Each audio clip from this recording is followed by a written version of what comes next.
السلام علیکم ورحمۃ اللہ وبرکاتہ۔ ان الحمد للہ نحمده ونستعینه ونستغفره ونعوذ باللہ من شرور انفسنا ومن سیئات اعمالنا من يهد الله فلا مضل له ومن يضلل فلا هادي له واشهد ان لا اله الا الله وحده لا شريك له واشهد ان محمدا عبده ورسوله۔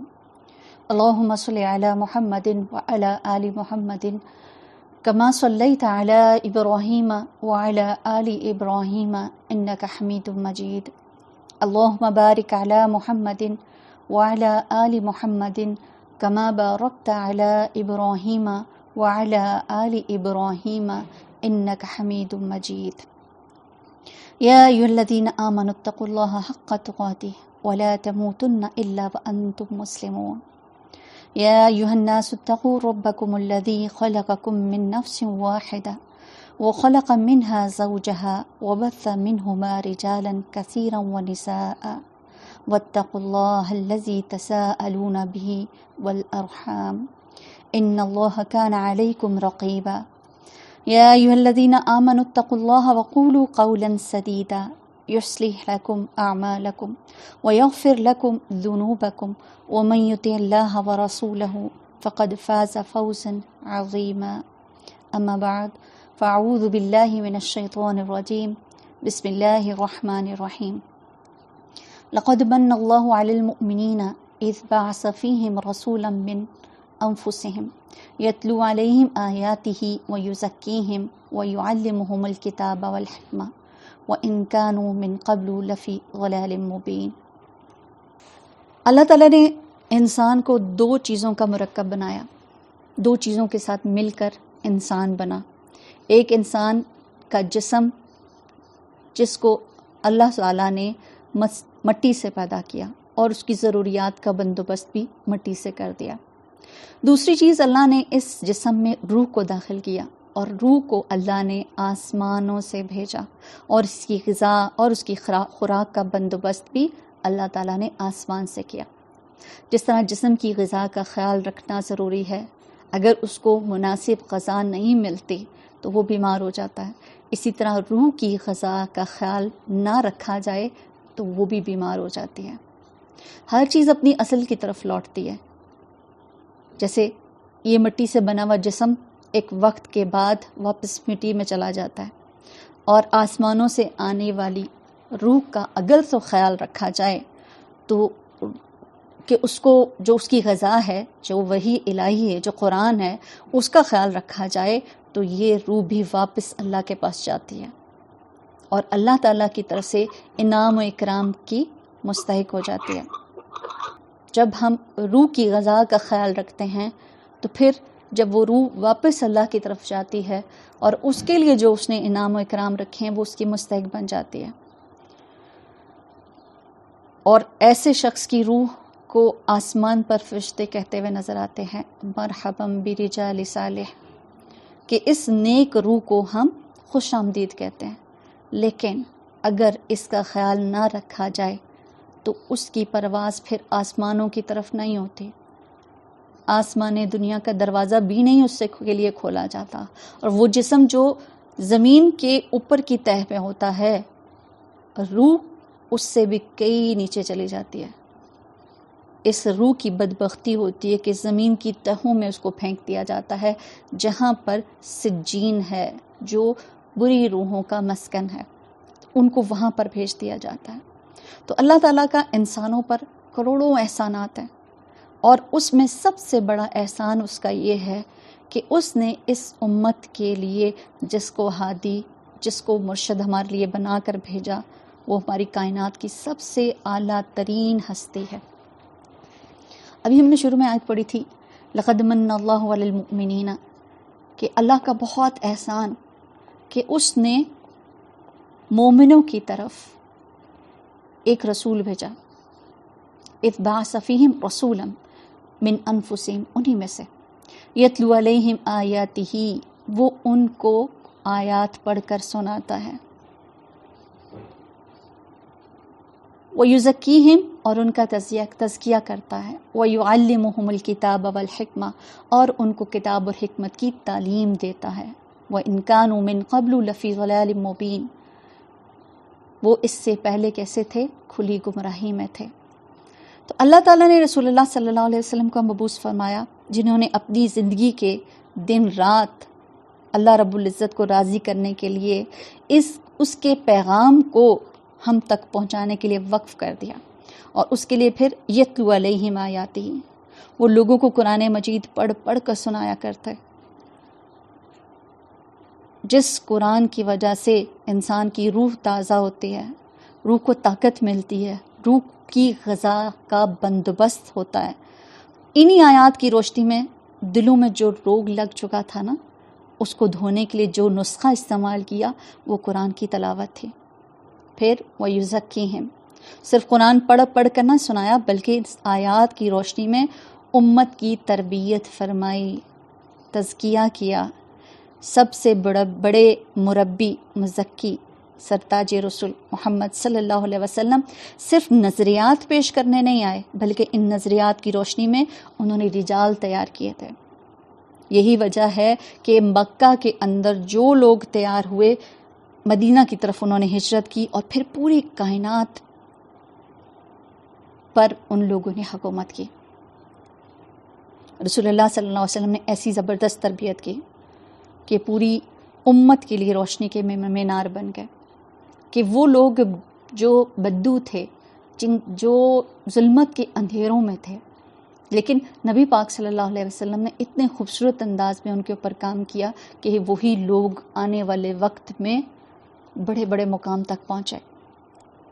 وَيُعَلِّمُهُ الْكِتَابَ وَالْحِکْمَةَ صرف تربیت نہیں دی، اس تربیت اور تزکیہ کے نقوش کو گہرا کرنے کے لیے بعد میں آنے والی امت کو پیغام پہنچانے کے لیے باقاعدہ کتاب اور حکمت کی تعلیم دی۔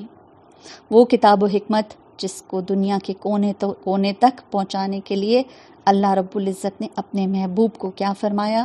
یا ایھا الرسول بلغ ما انزل الیک من ربک، اے میرے پیغمبر پہنچا دیجئے جو آپ کے رب کی طرف سے آیا ہے۔ تو رسول اللہ صلی اللہ علیہ وسلم نے قرآن کی تلاوت سکھائی، تزکیہ اور تربیت کی، کتاب اور حکمت کی تعلیم دی، اور انہی تین نکات سے پہلے وہ لوگ کیسے تھے؟ کھلی گمراہی کی طرف۔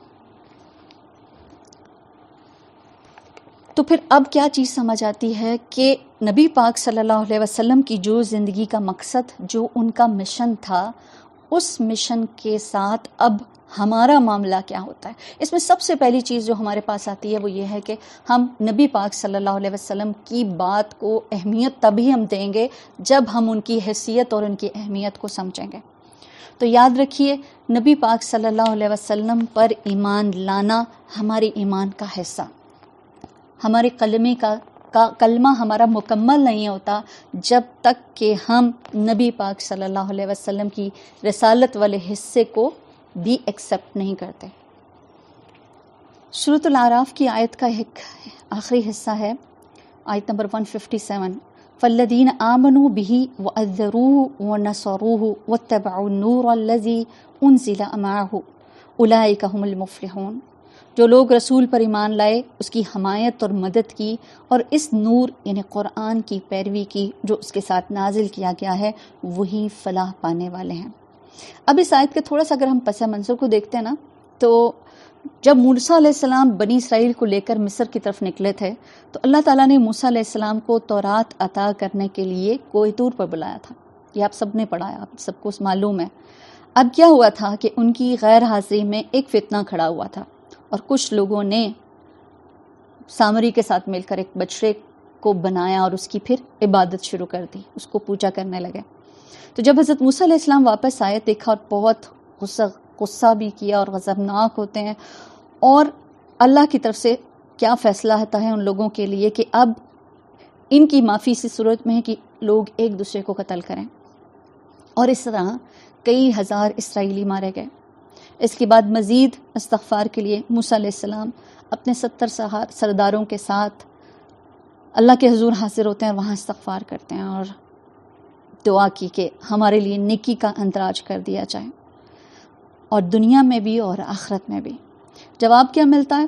دیکھو، عذاب تو جس کو میں چاہوں گا دوں گا، ویسے میری رحمت ہر شے پہ موجود ہے، لیکن میری خاص رحمت ہے جو میں نے لکھ رکھی ہے ان لوگوں کے لیے جو میرے نبی امی آخری رسول صلی اللہ علیہ وسلم پر ایمان لائیں گے۔ وہ آئیں گے، نیکی کا حکم دیں گے، بدی سے روکیں گے، پاک چیزوں کو حلال اور ناپاک چیزوں کو حرام قرار دیں گے، نوع انسانی پر جو بوجھ ہوں گے وہ اتاریں گے۔ تو وہ جو آئیں گے تو پھر کیا کرنا ہے؟ فالذین آمنوا، تو پھر ان کے اوپر ایمان لانا ہے۔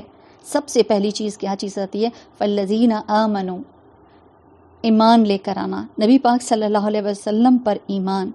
یاد رکھیے، ایمان کے دو لیول ہیں۔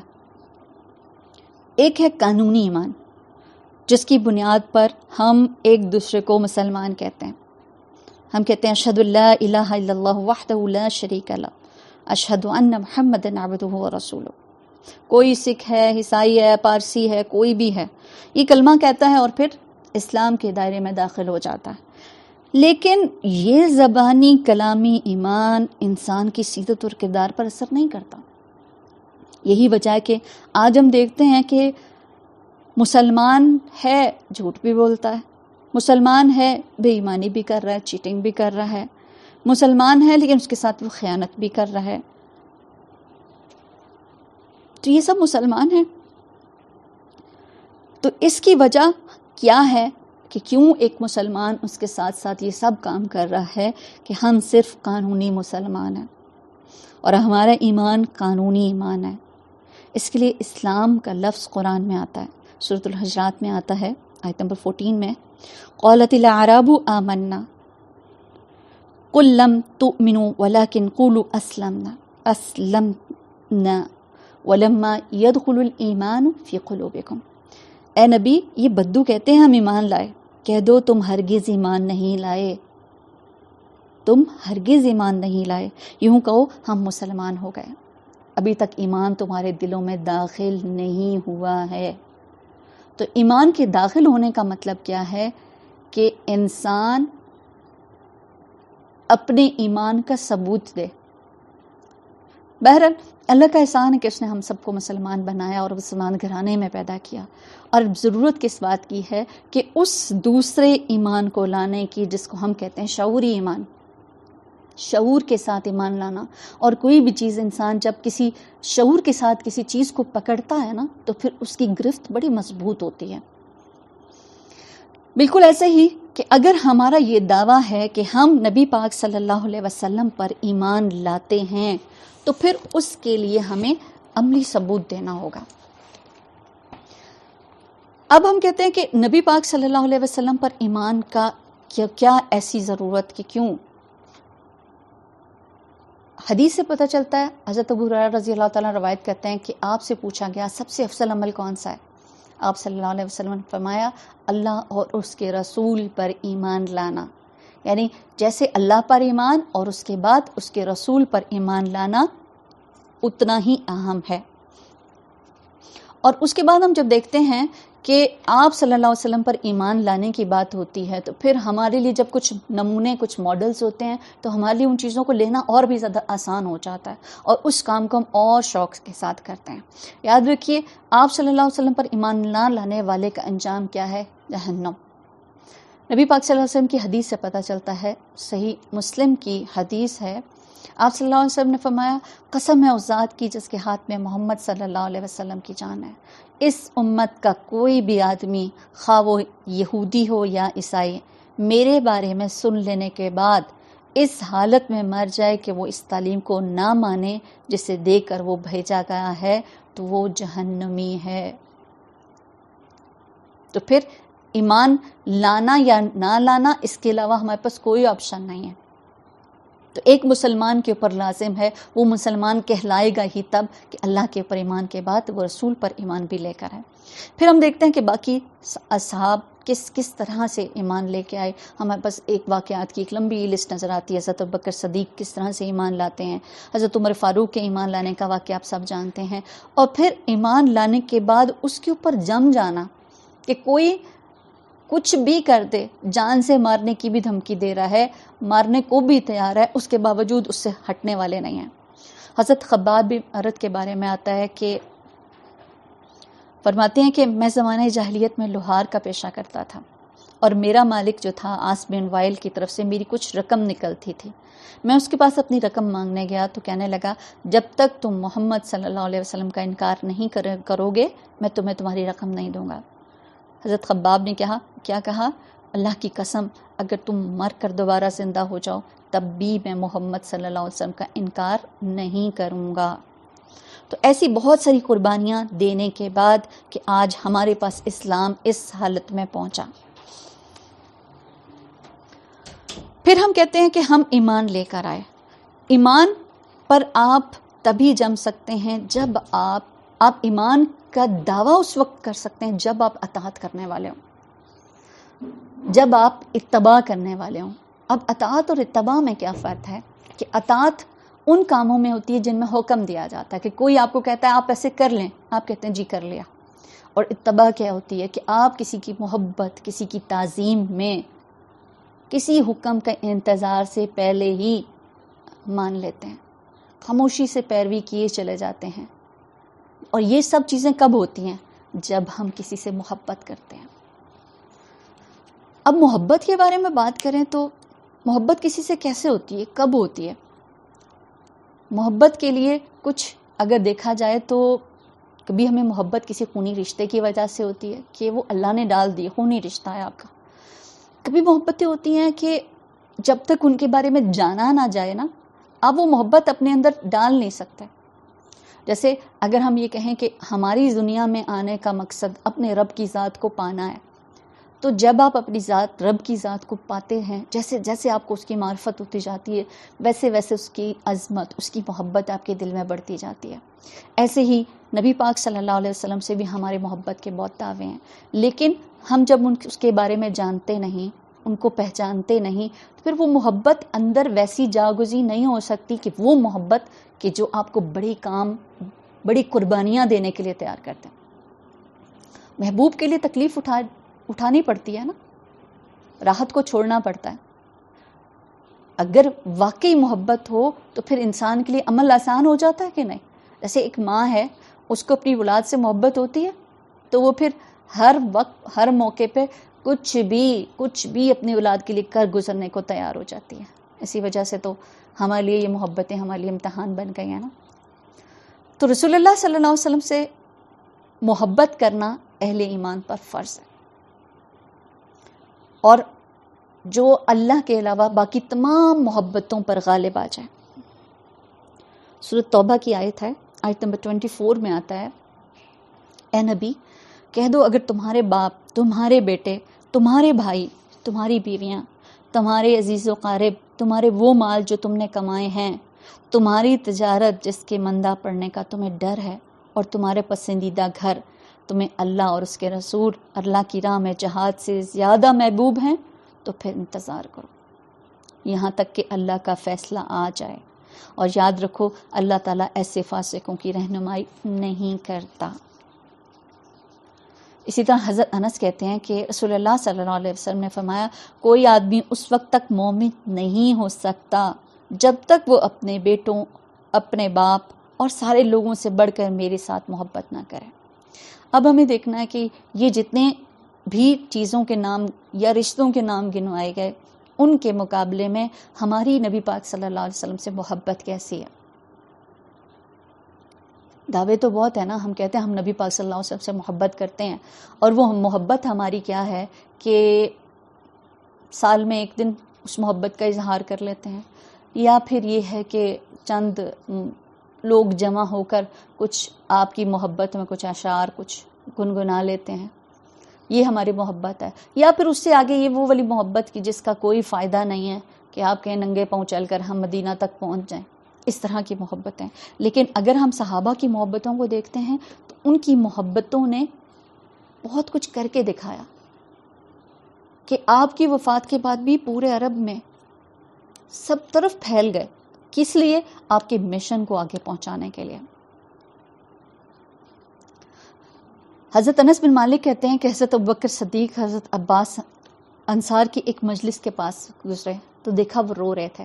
انہوں نے پوچھا کیوں رو رہے ہیں؟ انہوں نے کہا ہمیں رسول اللہ صلی اللہ علیہ وسلم کی صحبتیں یاد آ رہی ہیں. کیسی صحبتیں تھیں سوچیں، کوئی نغمے، کوئی گانے، کچھ فنکشنز، کچھ ہنسی مذاق، کچھ ٹھٹا، کچھ انجوائمنٹس، یہ مجلسیں تھیں؟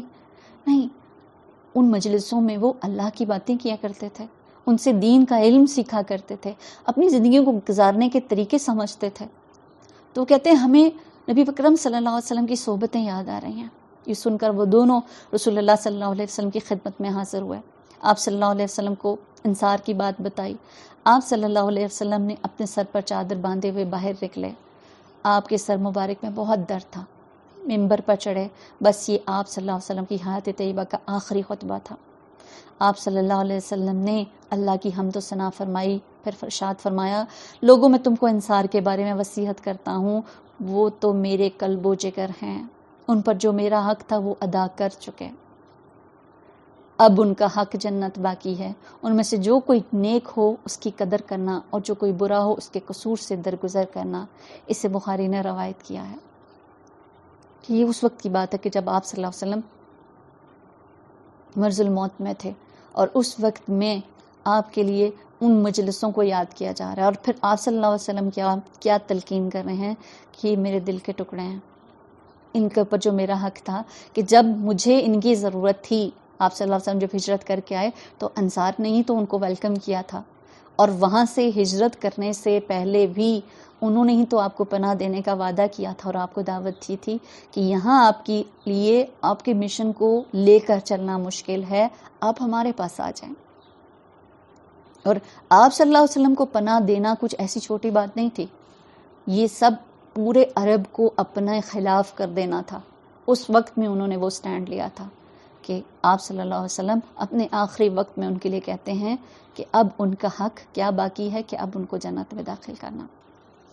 آپ صلی اللہ علیہ وسلم سے محبت کا انداز کیسا تھا کہ اگر آپ کو ہجرت کا واقعہ یاد ہو، حضرت ابوبکر صدیق رضی اللہ تعالیٰ عنہ کہتے ہیں کہ ہم ہجرت کے لیے روانہ ہوئے تو لوگ ہمارے ساتھ تعاقب میں تھے.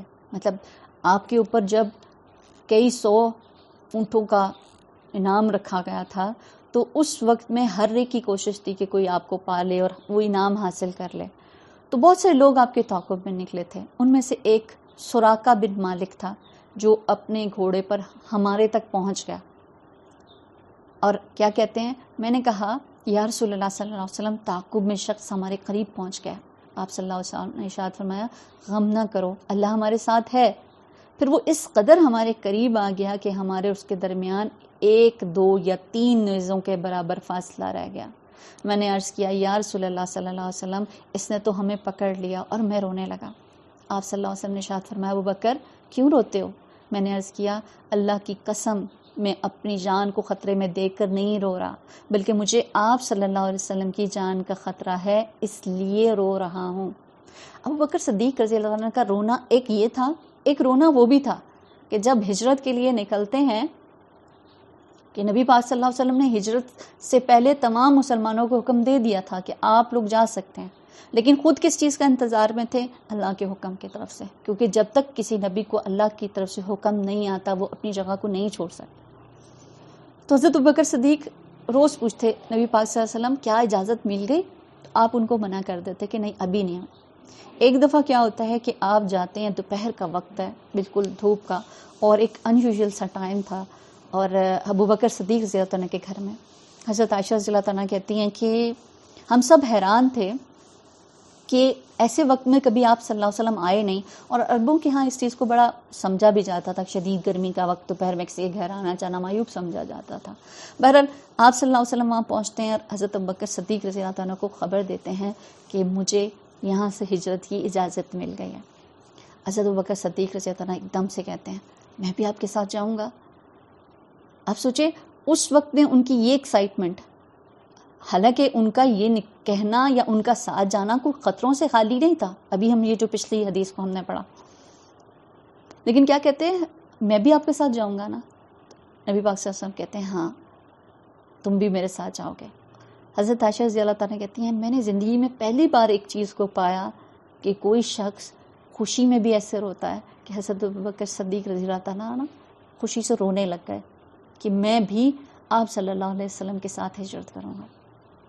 اور اس وقت میں آپ صلی اللہ علیہ وسلم کے لیے اور اپنے لیے انہوں نے کافی دنوں سے 2 اونٹنیاں تیار کی ہوئی تھیں کہ ہم اس کے اوپر ہجرت کریں گے.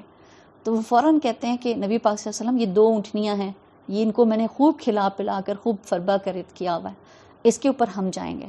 تو آپ صلی اللہ علیہ وسلم کہتے ہیں کہ نہیں، تم اپنی اونٹنی نہیں لیکن دوسری اونٹنی کا میں تمہیں اجرت دوں گا. حضرت بکر صدیق رضی اللہ عنہ کہتے ہیں آپ اتنی ایسے میرے ساتھ غیریت والا معاملہ. تو نبی پاک صلی اللہ علیہ وسلم بہت غیرت والے تھے، اپنی ذات کے لیے کبھی بھی انہوں نے کسی سے مدد نہیں مانگی تھی اور اس کی انہوں نے کچھ نہ کچھ ان کو اجرت عطا کی. اور اگر ہم نبی پاک صلی اللہ علیہ وسلم کی غیرت کی بات کرتے ہیں کہ اپنی ذات کے لیے کبھی کسی کی طرف دیکھا نہیں، کہ کبھی آپ کسی اونٹ پر سوار یا گھوڑے پر سوار ہے نا، تو کوئی کوڑا نیچے گر جاتا تو آپ کسی شخص کو نہیں کہتے تھے کہ یہ تم مجھے اٹھا کے دو، خود نیچے اترتے اور پھر اس کو اٹھا لیتے تھے. تو یہ وہ نبی ہے جس نے اپنی ذات کے لیے اپنی امت کو کسی مشقت میں نہیں ڈالا. ہاں، ہمارے لیے انہوں نے بہت مشقتیں اٹھائیں، ہمارے لیے بہت مشقتیں اٹھائیں، اپنی امت تک اپنے پیغام کو پہنچانے کا ہر طریقہ اختیار کیا. تو پھر ہم بات کر رہے تھے کہ نبی پاک صلی اللہ علیہ وسلم سے محبت ہمارا ایمان کا حصہ. ایک مرتبہ حضرت عمر رضی اللہ تعالیٰ عنہ آپ کے ساتھ چل رہے ہوتے ہیں، آپ صلی اللہ علیہ وسلم نے حضرت عمر کا ہاتھ تھاما ہوا ہے. امیجن کریں اس سچویشن کو کہ آپ لوگ کہیں جا رہے ہیں اور آپ نے ہاتھ پکڑا ہوا ہے. حضرت عمر رضی اللہ تعالیٰ عنہ کے دل میں آپ کی محبت آتی ہے تو کہتے ہیں یا رسول اللہ صلی اللہ علیہ وسلم، آپ مجھے میری ذات کے علاوہ باقی ہر چیز سے زیادہ محبوب ہیں.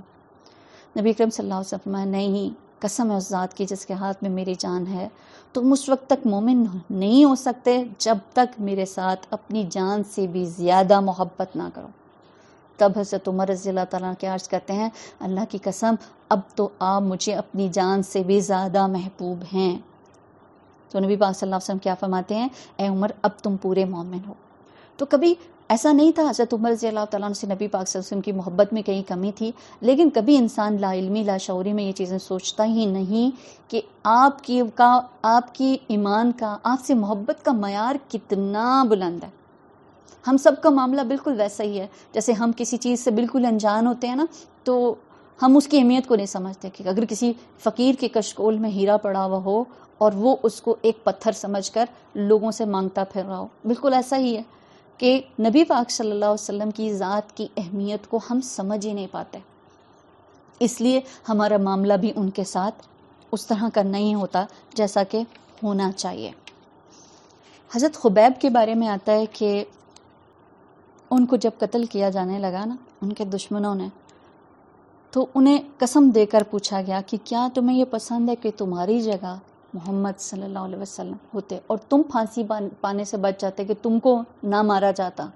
حضرت خبیب فرماتے ہیں نہیں، اللہ بزرگ و برتر کی قسم مجھے تو یہ بھی گوارا نہیں کہ میری جگہ آپ صلی اللہ علیہ وسلم کے قدم مبارک پر کانٹا بھی چپے. اس پر مشرکین نے خوب کہکا لگایا. یہ طبرانی نے روایت کی ہے یہ بات. تو پھر آپ صلی اللہ علیہ وسلم کی محبت میں کوئی سوچ بھی نہیں سکتا تھا کہ ان کو کوئی بھی تکلیف پہنچے. لیکن میں سوچتی ہوں کہ ہم سب کی بھی محبتوں کے دعوے کرتے ہیں اور اس محبت میں ہم وہ غلط کام کر رہے ہوتے ہیں کہ اگر نبی پاک صلی اللہ علیہ وسلم ہمارے درمیان موجود ہوتے تو کیا ان کو خوشی ہوتی یا تکلیف ہوتی. بنو دینار کی ایک خاتون تھی، اس کا نبی پاک صلی اللہ علیہ وسلم سے محبت. یہ سب چیزوں کو اسی لیے ہم بیان کر رہے ہیں تاکہ ہم اپنی محبتوں کو تھوڑا کمپیئر کر سکیں. حضرت سعد بن ابی وقاص روایت کرتے ہیں کہ غزوہ احد سے واپسی پر رسول اکرم صلی اللہ علیہ وسلم کا بنو دینار کی ایک خاتون پر گزر ہوا. یعنی غزوہ احد سے واپس آ رہے ہیں، 70 صحابہ شہید ہو چکے ہیں، اس میں راستے میں ایک خاتون سے ان کا گزر ہوتا ہے جس کا شوہر، بھائی اور باپ جنگ احد میں رسول اللہ صلی اللہ علیہ وسلم کے ساتھ لڑتے لڑتے شہید ہو گئے ہیں. کسی بھی عورت کے لیے سب سے اہم یہ رشتے ہو سکتے ہیں، اس کا شوہر، اس کا بھائی، اس کا باپ. تو جب لوگوں نے اسے اس کے شوہر، بھائی، باپ کی شہادت کی خبر دی تو اس نے پوچھا رسول اللہ صلی اللہ علیہ وسلم کا کیا حال ہے. لوگوں نے جواب دیا اے ام فلاں، تمہاری خواہش کے مطابق وہ تو اللہ کے فضل سے بالکل ٹھیک ہیں. عورت نے کہا مجھے دکھاؤ، جب تک میں اپنی آنکھوں سے دیکھ نہیں لیتی مجھے قرار نہیں آئے گا۔ لوگوں نے نبی اکرم صلی اللہ علیہ وسلم کی طرف اشارہ کر کے بتایا کہ وہ ہیں۔ جب اس نے اپنی آنکھوں سے رسول اللہ صلی اللہ علیہ وسلم کو دیکھ لیا تو کہنے لگی آپ صلی اللہ علیہ وسلم کو دیکھنے کے بعد ساری مصیبتیں ہیچ ہیں۔ آپ صلی اللہ علیہ وسلم کی محبت میں ان کی صحبت، ان کو دیکھنا، ان کے پاس رہنا صحابہ کو بہت پسند تھا۔ ایک صحابی کہتے ہیں کہ نبی پاک صلی اللہ علیہ وسلم میں آپ کے پاس ہوتا ہوں تو میں بہت خوش ہوتا ہوں، میرے دل کو بہت سکون، میری آنکھیں بہت ٹھنڈی ہوتی ہیں، لیکن جب میں گھر چلا جاتا ہوں نا تو میں بہت بے چین رہتا ہوں۔ تو آپ صلی اللہ علیہ وسلم نے فرمایا کہ پھر یاد رکھو ہر انسان قیامت کے دن اسی کے ساتھ ہوگا جس سے وہ محبت کرتا ہے۔ اس صحابی کو یہ ڈر تھا نا کہ آج تو میں دنیا میں ہوں، آپ کو دیکھ لیتا ہوں، کل میں مر جاؤں گا، میں ایک صحابی، ایک عام انسان، اور آپ تو نبی ہیں، آپ تو کہیں ہوں گے اور میں کہیں ہوں گا، میں وہاں کیسے آپ کو دیکھوں گا؟ تو آپ صلی اللہ علیہ وسلم فرماتے ہیں انسان اسی کے ساتھ ہوگا جس سے وہ محبت کرتا ہے۔ تو پھر آج ہمیں اپنی محبتوں کو کھنگالنا ہے نا، اگر تو ہمیں انجام اچھا چاہیے تو پھر نبی پاک صلی اللہ علیہ وسلم کی محبت، اور ایمان پر رہنے کے لیے، اس پر جمے رہنے کے لیے آپ صلی اللہ علیہ وسلم سے محبت کے بغیر ہمارا گزارا ہی نہیں ہے، یہ بات یاد رکھیے گا۔ پھر محبت میں جب ہم بات کرتے ہیں تو پھر ہماری محبتیں کیوں ایک دعوے کی حد تک ہوتی ہیں؟ کیونکہ اس میں اطاعت نہیں ہوتی، اس میں ہماری کوئی فرما برداری نہیں ہے، اس اطاعت میں ہم کچھ کرنا نہیں چاہتے۔ یہ بالکل ایسا ہی ہے کہ ایک بچہ سے ایک ماں پانی مانگتی ہے اور وہ کہتا رہے ماں میں تم سے بہت محبت کرتا ہوں، لیکن اٹھنے کو تیار نہ ہو، تھوڑی دیر میں آ کے اس کو چوم لے ماما مجھے آپ سے بہت پیار ہے، لیکن جب وہ اس کو کچھ کام کو کہے تو وہ کرنے کو تیار نہ ہو۔ تو پھر ہماری محبتیں بھی کہیں ایسی تو نہیں ہیں۔ آپ صلی اللہ علیہ وسلم نے فرمایا جس نے میری اطاعت کی اس نے اللہ کی اطاعت کی، جس نے میری نافرمانی کی اس نے اللہ کی نافرمانی کی، جس نے امیر کی اطاعت کی اس نے میری اطاعت کی، اور جس نے امیر کی نافرمانی کی اس نے میری نافرمانی کی۔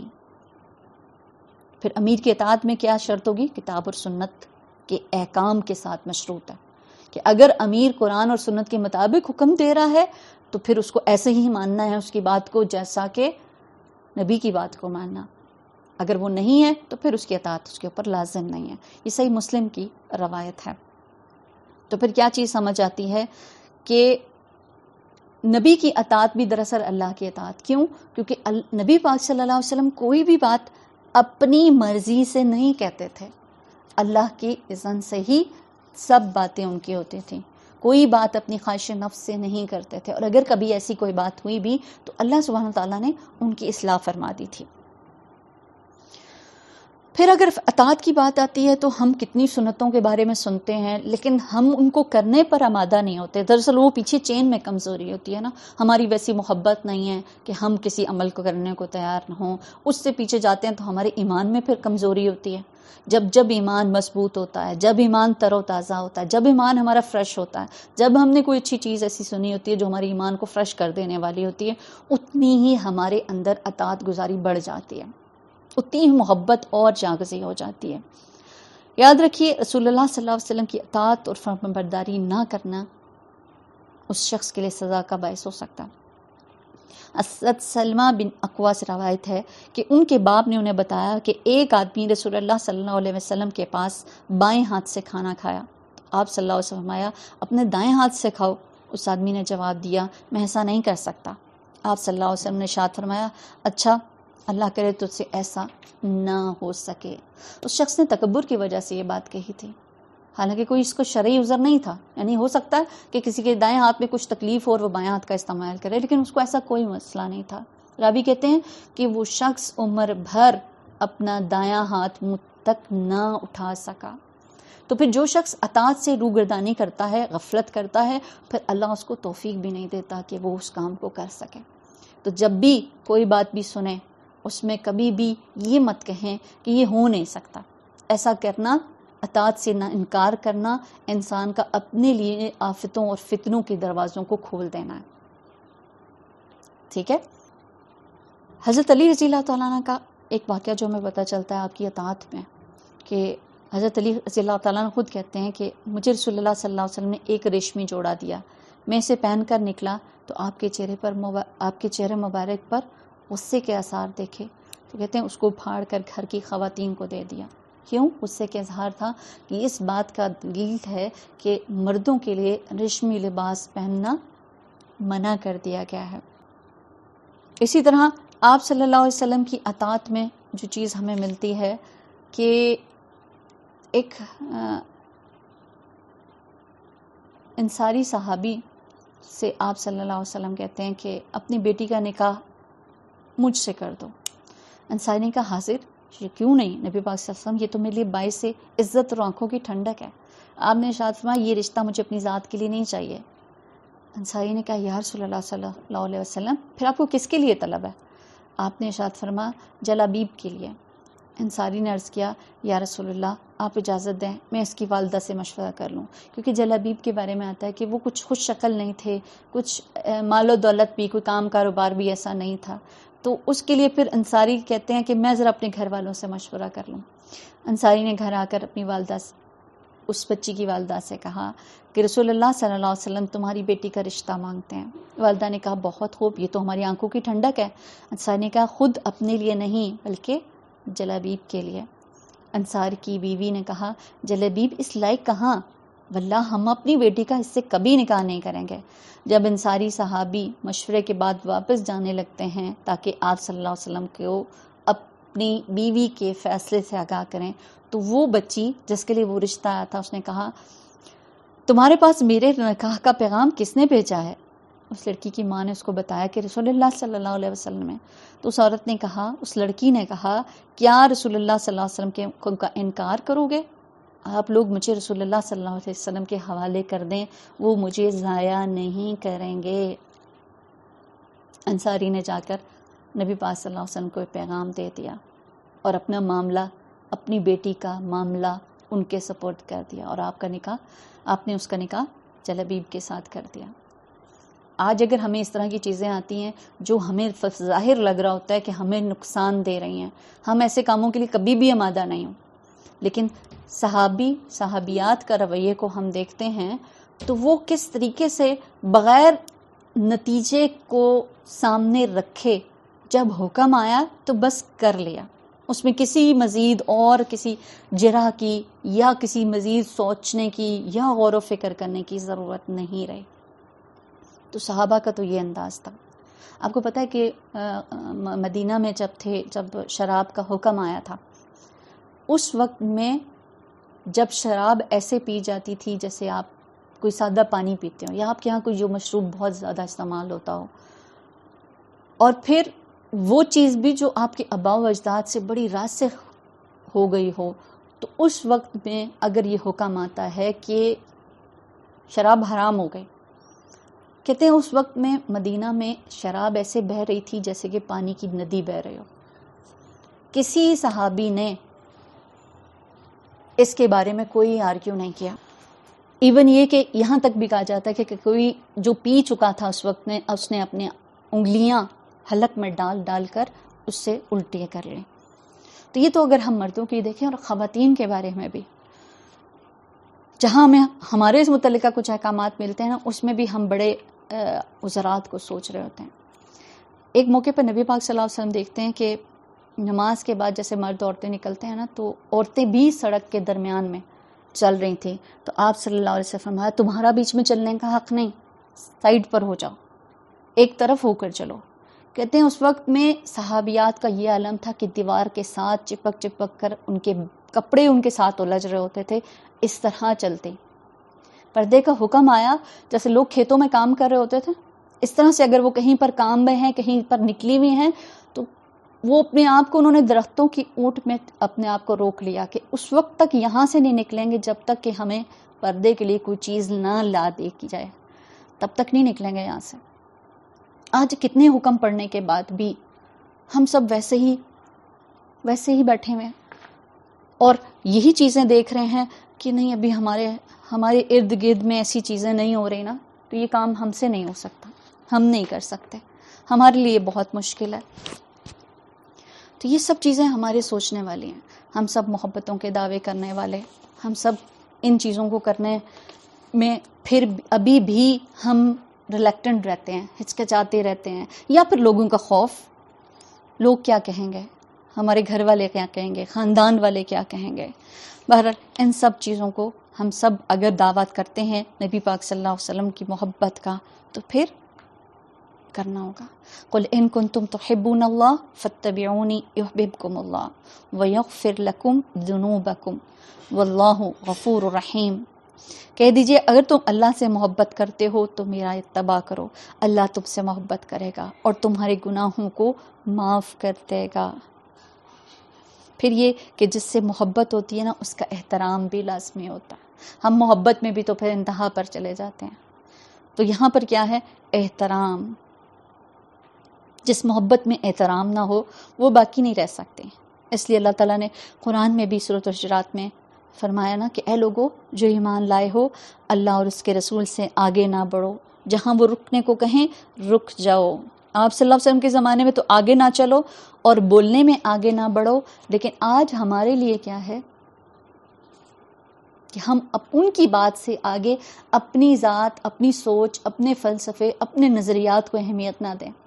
صحابہ کے بعد اگر ہم آگے دیکھتے ہیں اپنے ائمہ کرام کو، امام مالک ہیں، امام ابو حنیفہ ہیں، ان سب کا رویہ بھی احادیث کو لے کر کیا تھا؟ امام مالک جن کی پیشن گوئی تھی کہ آپ صلی اللہ علیہ وسلم نے کی تھی کہ ایک یہ بہت بڑا ایک اسکالر آئے گا، ایک محدث ہوگا جس کے پاس دنیا سے لوگ علم سیکھنے آئیں گے، جس کا حلقہ اتنا بڑا تھا کہ تقریباً کہا جاتا ہے کہ 70,000 کے قریب لوگ ہوتے، اور وہاں پر کوئی سپیکرز یا کچھ ایسی چیزیں نہیں تھیں. اس میں کیا ہوتا تھا کہ کچھ فاصلے پر کچھ لوگوں کو درختوں کے اوپر مقرر کیا جاتا تھا اور وہ بات کو ریپیٹ کرتے ہوتے تھے. ان کے عمل میں کیا تھا؟ کہتے ہیں ایک بار ان کے سامنے خربوزہ پیش کیا گیا. اب جس کی زندگی ایک محدث حدیثیں لکھ رہے ہیں، ریسرچ کر رہے ہیں، اب وہ جب چیز کھانے کو آتی ہے تو سوچتے ہیں اچھا کوئی مجھے بتا سکتا ہے کہ آپ صلی اللہ علیہ وسلم نے یہ پھل کس طرح کھایا؟ کسی نے بھی جواب نہیں دیا. کہتے ہیں چلو میں نہیں یہ کھاتا، جب مجھے اس کے بارے میں معلوم ہی نہیں تو میں اس کو کھاتا بھی نہیں ہوں. یہ آپ کی ایک انداز تھا کہ ہر کام کرتے ہوئے اس پہلو کو دیکھنا کہ نبی پاک صلی اللہ علیہ وسلم نے اس کے بارے میں کیا رویہ اختیار کیا. امام ابو حنیفہ فرماتے ہیں کہ لوگ اس وقت تک ہدایت پر قائم رہیں گے جب تک ان میں علم حدیث حاصل کرنے والا موجود رہیں گے. جب حدیث کے بغیر دین کا علم حاصل کیا جائے گا تو لوگوں میں بگاڑ اور فساد پیدا ہو جائے گا. اور آج ہمارے معاشرے میں بگاڑ کی سب سے بڑی وجہ، آج سنتوں کو چھوڑ دیا، آج ہم نے احادیث کو اگنور کر دیا ہے. قرآن کو بھی سمجھ رہے ہیں تو پھر دیکھیے قرآن نبی پاک صلی اللہ علیہ وسلم پر نازل ہوا اور آپ صلی اللہ علیہ وسلم ان کی چلتی پھرتی تصویر، آپ نے پریکٹیکلی ہمیں سب کچھ کر کے بتایا. اب کوئی شخص کہے کہ میں صرف قرآن سے سمجھتا ہوں اور حدیث کو اگنور کر دیتا ہوں تو وہ کبھی بھی اپنے دین کو نہیں سمجھ سکتا. تو پھر آپ صلی اللہ علیہ وسلم سے ہمارے اس تعلق کو صحیح لیول پر لانے کی ضرورت ہے. آپ سے محبت کے دعووں کو صحیح رخ اختیار کرنے کی ضرورت ہے. اور یہ درست رابطہ ہمارا کب درست ہو سکتا ہے؟ جب ہم نبی پاک صلی اللہ علیہ وسلم کو کے احسان کو ماننے والے، محبت کرنے والے اور آپ کے مشن کو آگے لے کر چلنے والے ہوں. اگر آپ سے محبت کا دعویٰ ہے تو سب سے پہلے اس کام کے ساتھ کمٹمنٹ کرنے والے ہوں کہ جو کام آپ کر کے گئے، جن کے لیے آپ نے خون بہایا، جن کے لیے دانت آپ نے زخمی کیے، پتھر کھائے، ہم بھی اس کام کے کرنے والے ہوں. آپ کی خوشی اسی میں ہے کہ آپ کی امت آپ کے مشن کو آگے لے کر چلے. تو محبت کا اظہار قربانی اور پھر زبان کے ساتھ بھی ہے. نبی پاک صلی اللہ علیہ وسلم سے زبان سے محبت کا اظہار کیسے کر سکتے ہیں؟ اللہ سبحانہ وتعالیٰ فرماتے ہیں سورۃ الاحزاب میں، ان اللہ وملائکۃ یصلون علی النبی یا ایھا الذین آمنوا صلوا علیہ وسلموا تسلیما. بے شک اللہ تعالیٰ نبی صلی اللہ علیہ وسلم پر اپنی رحمتیں نازل فرماتا ہے اور فرشتے نبی کے لیے رحمت کی دعا کرتے ہیں. بس اے لوگو جو ایمان لائے ہو تم بھی نبی پر درود بھیجو اور سلام کہو جس طرح سلام کہنے کا حق ہے. تو اگر آپ محبت کا اظہار زبان سے کرنا چاہتے ہیں تو پھر اس کے لیے کیا کرنا ہوگا؟ کثرت سے درود شریف پڑھنا. ایک مرتبہ درود بھیجنے والے پر اللہ تعالیٰ 10 رحمتیں نازل فرماتا ہے، 10 گناہ معاف کر دیتا ہے اور 10 درجات بلند فرماتا ہے. حضرت انس رضی اللہ تعالیٰ عنہ کہتے ہیں کہ رسول اللہ صلی اللہ علیہ وسلم نے فرمایا، جس نے مجھ پر ایک مرتبہ درود بھیجا اللہ تعالیٰ اس پر 10 رحمتیں نازل فرمائے گا، اس کے 10 گناہ معاف فرمائے گا اور 10 درجے بلند کرے گا. اور پھر یہ بھی کہ آپ صلی اللہ علیہ وسلم کی حدیث سے پتہ چلتا ہے، جس نے دن میں 10 مرتبہ صبح اور 10 مرتبہ شام مجھ پر درود بھیجا، اسے روز قیامت میری سفارش حاصل ہوگی. ہم تو کہتے ہیں بس ہم نبی صلی اللہ علیہ وسلم کی امتی ہیں تو اس لیے ہم نے تو جنت پہ چلے جانا ہے، اور اس کے لیے ہم کچھ کرنے کو تیار نہیں ہیں. اگر شفاعت چاہیے تو پھر ایسا کرنا ہوگا. اور پھر یاد رکھیے، کبھی کبھی ایسا بھی ہوتا ہے کہ ہمیں بہت ساری مصیبتیں، مشکلیں، بہت سارے آلام، جس کی وجہ سے ہمیں ایسی بے سکونی ہوتی ہے کہ ہم نے سمجھ ہی نہیں پاتے ہمیں کرنا کیا چاہیے. تو اس کا حل سمجھ لیجئے. حضرت ابی بن کعب رضی اللہ تعالیٰ عنہ کہتے ہیں کہ میں نے رسول اللہ صلی اللہ علیہ وسلم سے عرض کیا، اے اللہ کے رسول، میں آپ صلی اللہ علیہ وسلم پر کثرت سے درود بھیجتا ہوں، اپنی دعا میں کتنا وقت درود کے لیے وقف کروں؟ آپ صلی اللہ علیہ وسلم فرماتے ہیں جتنا تم چاہو کر لو. میں نے عرض کیا، کیا 1/4 حصہ؟ آپ صلی اللہ علیہ وسلم فرمایا جتنا تم چاہو، لیکن اس سے زیادہ کرو تو زیادہ اچھا ہے. میں نے عرض کیا، نصف وقت مقرر کر دوں؟ جیسے ہم دعا کے لیے بیٹھتے ہیں نا، تو ہمارے پاس ایک وقت ہوتا ہے، تو اس میں بات کر رہے ہیں. تو کہتے ہیں اگر میں اپنا نصف وقت مقرر کر دوں؟ آپ صلی اللہ علیہ وسلم فرمایا جتنا تم چاہو، لیکن اگر اس سے زیادہ کرو تو یہ تمہارے لیے اچھا ہے. میں نے عرض کیا، اچھا پھر 2/3 مقرر کر دوں؟ آپ صلی اللہ علیہ وسلم فرمایا جتنا تم چاہو، لیکن اگر اس سے بھی زیادہ کرو تو اور بھی بہتر ہے. پھر کہتے ہیں میں نے عرض کیا، اچھا میں اپنی ساری دعا کا وقت درود کے لیے وقف کرتا ہوں. اس پر رسول اللہ صلی اللہ علیہ وسلم نے فرمایا، یہ تمہارے سارے دکھوں اور غموں کے لیے کافی ہوگا اور تیرے گناہوں کی بخشش کا باعث ہوگا. اب یہ بھی سمجھ لیجئے کہ کچھ درود ایسے ہیں جو خود ساختہ بنائے گئے ہیں، جن کے معنی کو اگر آپ دیکھیں تو اس میں شرکیہ انداز بیان کیا گیا ہے. تو اس چیز میں بھی سمجھ لیجئے، درود وہی ہو جو نبی پاک صلی اللہ علیہ وسلم سے ثابت ہے، جو آپ صلی اللہ علیہ وسلم نے کا پسندیدہ ہے. اور آپ صلی اللہ علیہ وسلم کا پسندیدہ درود کون سا تھا؟ اللہم صلی علی محمد وعلی آل محمد کما صلیت علی ابراہیم وعلی آل ابراہیم انک حمید مجید. اللہم بارک علی محمد وعلی آل محمد کما بارکت علی ابراہیم وعلی آل ابراہیم انک حمید مجید. اب اگر کوئی شخص درود پاک پڑھنا ترک کر دیتا ہے تو ایسے شخص کے لیے جنت کی سے محرومی کا باعث ہے. حضرت عبداللہ بن عباس کہتے ہیں کہ رسول اللہ صلی اللہ علیہ وسلم نے فرمایا، جو مجھ پر درود پڑھنا بھول گیا اس نے جنت کا راستہ کھو دیا. اب یہاں ایک بات اور بھی سمجھنے والی ہے کہ کچھ لوگ رسول اللہ صلی اللہ علیہ وسلم کی محبت کی آڑ میں اعتدال کے راستے سے ہٹ جاتے ہیں. آپ صلی اللہ علیہ وسلم کے بارے میں ایسے اوصاف بیان کرتے ہیں جن کا ذکر نہ تو اللہ تعالیٰ نے کیا ہے اور نہ ہی خود حضرت صلی اللہ علیہ وسلم نے، بلکہ بعض لوگوں نے اس بارے میں اس حد تک بے اعتدالی کا شکار ہوئے ہیں کہ حضور صلی اللہ علیہ وسلم کے لیے ایسے صفات کا ذکر کرتے ہیں جو صرف اللہ تعالیٰ ہی کے لیے خاص ہیں، اور اگر ان کو اس چیز سے منع کیا جائے تو وہ حضور صلی اللہ علیہ وسلم سے بہت محبت کے دعوے کو اپنی بے اعتدالی کی وجہ سے جواز قرار دیتے ہیں. ہمیں دراصل محبت ہی بہت ہے. تو پھر اس حقیقت سے کوئی انسان اپنی آنکھیں نہیں چرا سکتا کہ حضور صلی اللہ علیہ وسلم نے اپنی تعریف میں مبالغہ آرائی سے منع کیا ہے. امام بخاری حضرت عمر رضی اللہ تعالیٰ سے روایت کرتے ہیں کہ انہوں نے کہا، میں نے رسول اللہ صلی اللہ علیہ وسلم کو فرماتے ہوئے سنا ہے کہ میری تعریف میں اس طرح مبالغہ آرائی نہ کرنا کہ جس طرح نصرانیوں نے ابن مریم یعنی حضرت عیسیٰ علیہ السلام کی تعریف میں مبالغہ آرائی کی. در حقیقت میں تو اللہ کا بندہ ہوں، تم میرے بارے میں کہو اللہ کا بندہ اور رسول. تو پھر آپ صلی اللہ علیہ وسلم کی مدح سرائی میں حد سے تجاوز کرنا بھی انسان کے ایمان کو خطرے میں ڈال سکتا ہے.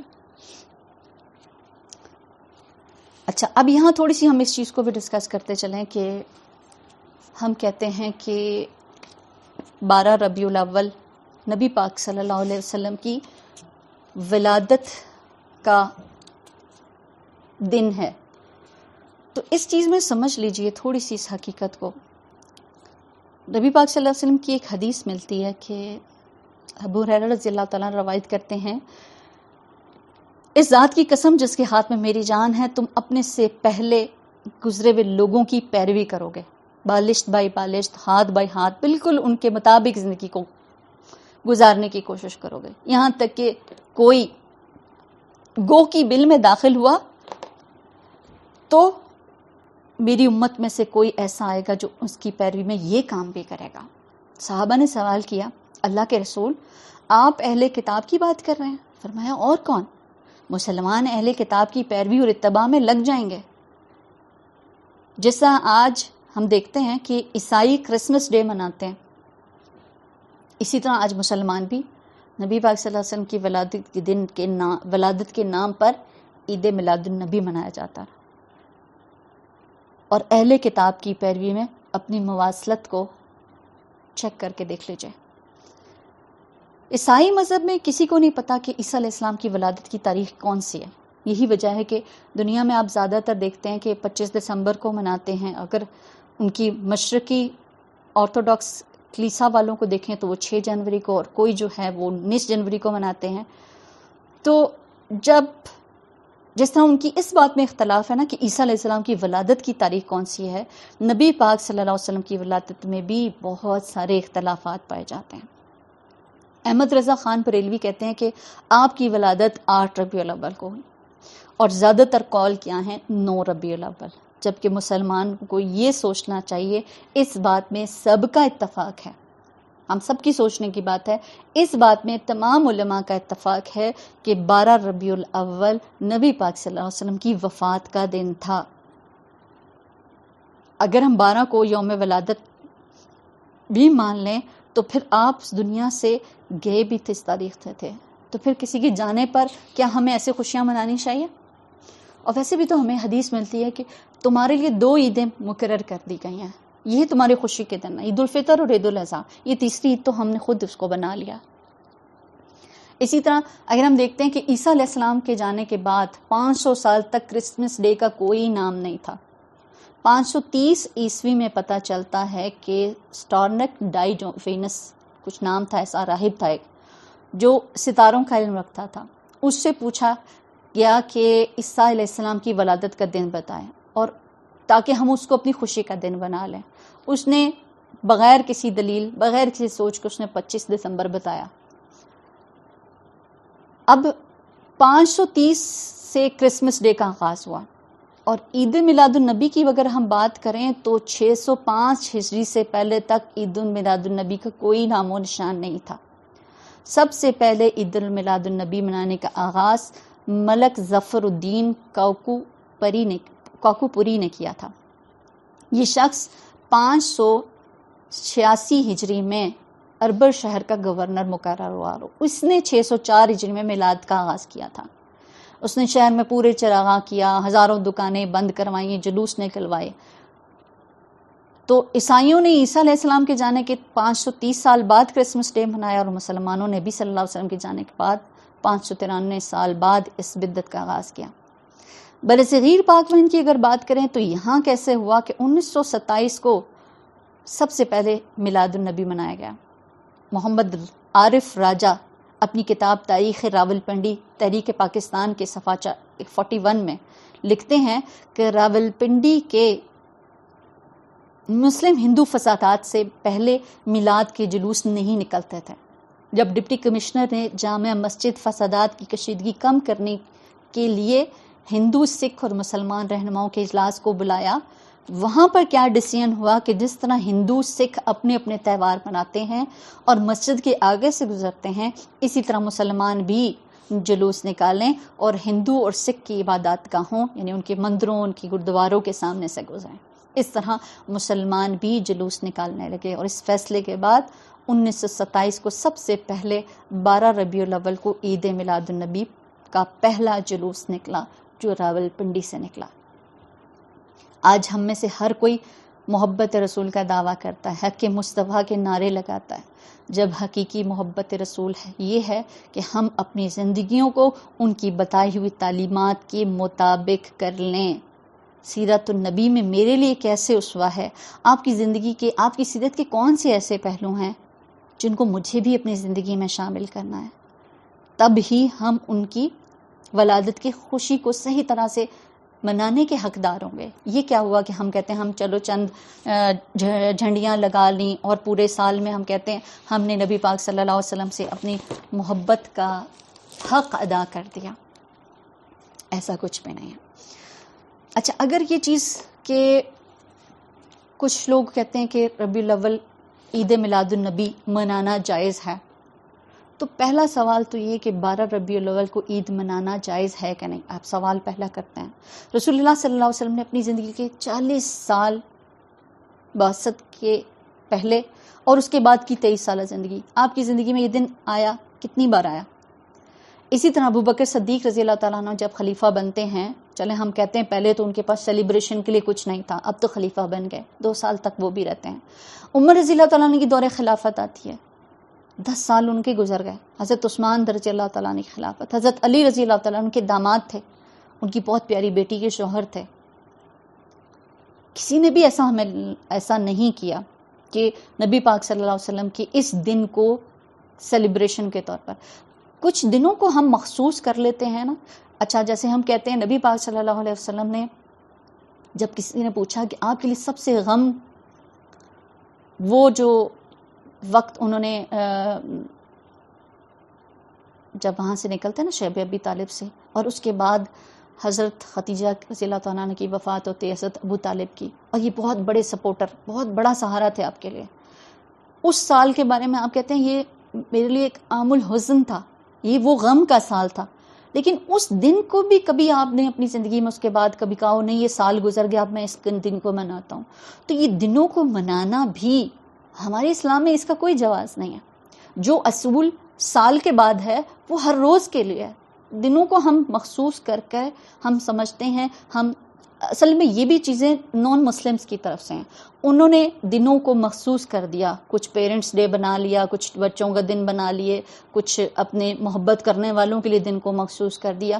ہمارا دین جو ہمیں تعلیمات دیتا ہے وہ ان چیزوں کا قطعی محتاج نہیں ہے، اس کی تعلیمات ہر موقع ہر حالات کے لیے، والدین کی اطاعت ہر موقع پر ہے، ان کو خوش رکھنا ایک خاص دن کے لیے نہیں ہے، ان کی خوشی کو اللہ کی خوشی کے ساتھ اٹیچ کر دیا، جہاں اللہ کے اپنے حق کی بات ہوئی وہاں اس نے والدین کے حقوق کے اوپر بھی بات کر دی۔ تو پھر اگر کوئی یہ کہے کہ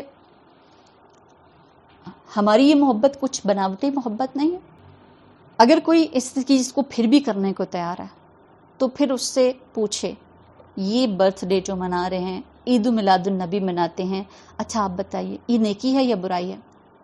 وہ کہے گا بالکل نیکی ہے۔ آپ کہیں ٹھیک ہے، تو پھر بتائیں اس نیکی کا علم اللہ کے رسول کو بھی تھا کہ نہیں؟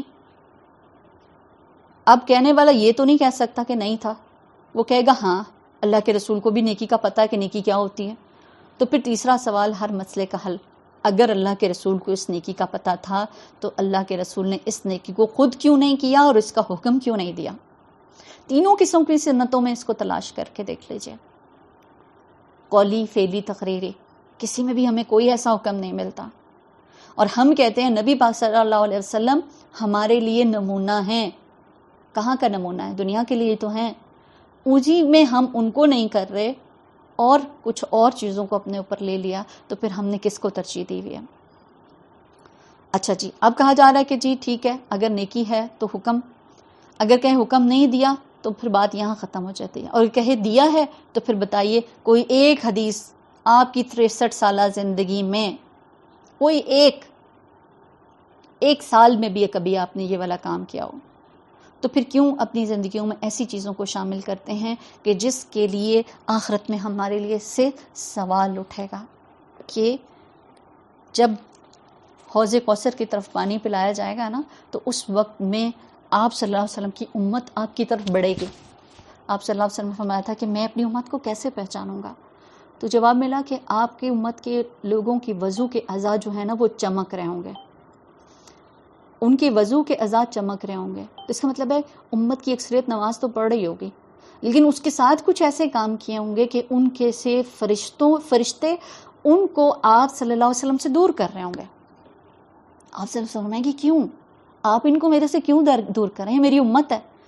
وہ کیا جواب دیں گے آپ جانتے ہیں؟ نبی پاک صلی اللہ علیہ وسلم انہوں نے آپ کے جانے کے بعد دین میں نئی باتیں نکال لی تھیں، بدعت کرنے لگ گئے تھے، تو پھر اس کے لیے انہیں کیا کہا جائے گا کہ ان کو اب ان سے دور کر دیا جائے، ان سے دور کر دیا جائے گا۔ تو اس وقت میں سوچئے کہ کوئی انسان اتنی عبادت کرنے کے باوجود بھی آپ صلی اللہ علیہ وسلم سے دور کر دیا جائے کہ وہ دین میں کچھ ایسے کام کر کے آیا جن کو منع کیا گیا، جن کے بارے میں کچھ کہا نہیں گیا۔ نبی پاک صلی اللہ علیہ وسلم تو وہ ہیں کہ جو ہمارے گردنوں سے توق اتارنے کے لیے آئے، کچھ ایکسٹرا چیزیں تھیں جو ہمارے نہیں کرنے کی تھی، وہ ہمارے پر واضح کر دیں، لیکن ہم ہیں کہ ہم اس بوجھ کو لیے چلے جا رہے ہیں۔ اس میں زیادہ آسانی نہیں ہے کہ ہم وہ چیز کر لیں جو آپ نے کرنے کو کہا، اس چیز کو چھوڑ دیں جو نہیں کی، جس کے بارے میں ہمارے پاس کوئی دلیل نہیں ہے۔ تو پھر کرنے کا کام کیا ہے؟ آپ صلی اللہ علیہ وسلم کی اتباع میں ان کی اطاعت کریں اور ان کے مشن کو آگے لے کر چلیں۔ آپ صلی اللہ علیہ وسلم نے کیا آتا ہے کہ بلغوا عنی ولو آیہ، میرے سے ایک بھی بات سنو، اس کو آگے پہنچاؤ۔